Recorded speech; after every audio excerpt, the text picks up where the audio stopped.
सही अर्थों में अगर ये जीवन जी करके प्रेम से करना। भगवान जब समझी का प्रस्ताव लेकर के गए हस्तिनापुर, तो शास्त्र में आता है कि दुर्योधन उनको बीच मार्ग में मिला और दुर्योधन ने कहा कि केशव, मैं चाहता हूं कि आप मेरे महल में चल करके उतरें और मेरे यहाँ ही भोजन करें, क्योंकि मैंने भोजन के इतने पदार्थ बना रखे हैं आपके लिए कि आप प्रसन्न हो जाएंगे, खुश हो जाएंगे। भगवान ने बिल्कुल ऐसी बात कही, सामान्य लोग भी शायद ऐसा उत्तर नहीं देते हैं। भगवान ने कहा, दुर्योधन, दो ही परिस्थिति में कभी कोई व्यक्ति जो है किसी के घर भोजन करने के लिए जाता है। एक तो उसके घर पे खाने का कोई ठिकाना ना हो तब, और दूसरा जब सामने वाले की आंखों में से अपार प्रेम की बाढ़ आती हो तब उस प्रेम की बाढ़ में बह करके चला जाता है उसके यहाँ। भगवान ने कहा कि ऐसी बात नहीं है कि मेरे घर पे खाने का ठिकाना ना हो और दुर्योधन तेरी आंखों में मैं प्रेम नहीं देख रहा हूं, नहीं होगा। प्रेम से प्रकट मोहिनी में जाना, भगवान तो प्रेम से जाना नहीं पड़ता, वो खुद चल करके आकर के हमारे जीवन का दरवाजा खटखटाएंगे। अनावृतम द्वारम देगी, लेकिन उसके लिए प्रेम का फाउंडेशन होना चाहिए, प्रेम की भूमिका होनी चाहिए। आप सभी लोग जानते हैं कि विदुर के घर की जो है वो भाजी होने स्वीकार की। भगवान ने गीता में कहा कि पत्रम पुष्पम फलम तोयम, लेकिन शर्त है यो में भक्त्या प्रयच्छति। भले ही वो रुखाओ कैसा भी हो, लेकिन जो भी व्यक्ति मुझे प्रेम से देता है तो परमात्मा ने कहा कि मैं साक्षात प्रत्यक्ष प्रकट होकर के उसको स्वीकार करता हूं। भगवान एकमात्र प्रेम से ही बस में होने वाला है। भगवान ने कहा कि ये तो सर्वाणि कर्माणि मयि सन्निस्य मत्पराः, जो व्यक्ति अपने जीवन के समग्र विधाओं को मेरे अंदर समर्पित करके और मेरा बन जाता है, उसके लिए तेषाम हम समुद्धरता मृत्यु संसार सागरात भवामि नचिरात पार्था मैया वेशित चेतसाम। शर्त भगवान ने दी कि मई आवेशित चेतसाम, जिस व्यक्ति ने अपने चित्त को मेरे साथ जोड़ दिया है तो उसके लिए तो मैं बिल्कुल दृढ़ प्रतिज्ञ हूं कि कौनते प्रति जानी ही न में भक्ता प्रणस्यति। जिस व्यक्ति ने अपने जीवन की डोरी को, जिस व्यक्ति ने अपने जीवन के लगाम को मेरे हाथों में सौंप दिया है, उस व्यक्ति का कभी भी मैं अकल्याण होने ही नहीं देता।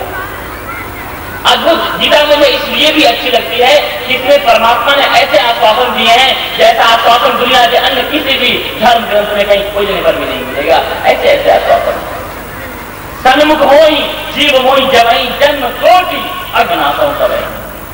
कभी केवल हमारी तरफ से है, हम संसार के सम्मुख हैं। अगर संसार की दिशा को परिवर्तित करके अपने जीवन को परमात्मा की तरफ मोड़ दें तो भगवान ने कहा कि मैं तो तुम्हारे लिए प्रतीक्षारत हूं, एक बार मेरी तरफ चल करके देखो।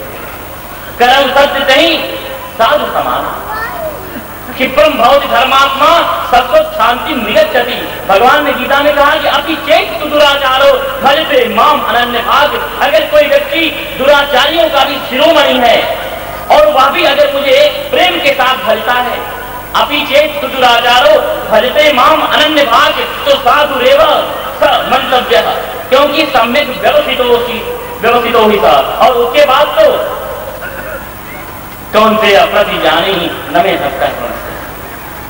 जिस व्यक्ति ने अपने जीवन को परमात्मा के साथ जोड़ दिया है, जिस व्यक्ति के हृदय में परमात्मा का प्रेम प्रतिष्ठित हो गया है, भगवान ने कहा संसार में भी उस व्यक्ति का मैं कभी भी अहित होने नहीं देता। और भगवान ने करके दिखाया है, केवल भगवान ने किया है। ऐसी बात माँ यशोदा भी उसमें जा रही थी और माँ यशोदा को तैयार होते देख भगवान कृष्ण बड़े छोटे थे, 5-6 साल के, उन्होंने भी जिद की कि मां मैं भी दीपदान के महोत्सव में जाऊंगा। और यशोदा जी ने मना किया कि नहीं कृष्ण, तू वहां जाकर शैतानी करेगा, तुम यहीं रहो। भगवान कृष्ण ने आगे नहीं, सभी तो जा रहे हैं, सारे हमारे सखा ग्वाल बाल, ये गोपियां भी जा रही हैं और मैं यहाँ नहीं, ये हमसे नहीं होगा। और जब भगवान कृष्ण बहुत जिद करने लगे तो गोपियों ने कहा कि मैया चलने दो ना, क्या हर्ज है। तो यशोदा जी ने कहा कि ठीक है चलो, लेकिन कोई वहां शैतानी मत करना। भगवान ने कहा बिल्कुल नहीं करूंगा, बस मुझे आने दो। और सभी मेरे भगवान के इन मंत्रों को श्रवण किया। आप लोग सच में बहुत अच्छे हैं, लेकिन इन शास्त्रों को, इन सूत्रों को लेकर अपने जीवन में जिएंगे, प्रतिदिन आप गीता का पाठ करेंगे, तो आप और भी भगवान को प्रिय लगने लग जाएंगे। और जिन जिन लोगों ने मिलकर के इस आयोजन का भार अपने कंधों में लिया, क्योंकि किसी का नाम न रह जाए इस भय से मैं नाम नहीं ले रहा हूं। और बड़े निस्वार्थ भाव से जो लोग इस सेवा में लगे रहे, बिल्कुल हनुमान जी की तरह, कोई कामना नहीं, कोई, क्योंकि स्वार्थी लोग ज्यादा समय तक टिक ही नहीं सकते। एक व्यक्ति मुझसे कल कह रहा था कि महाराज जी, वो पहले जो लोग आपके साथ आते थे, वो नीली पीली वो मारुतियां अब नहीं आती हैं।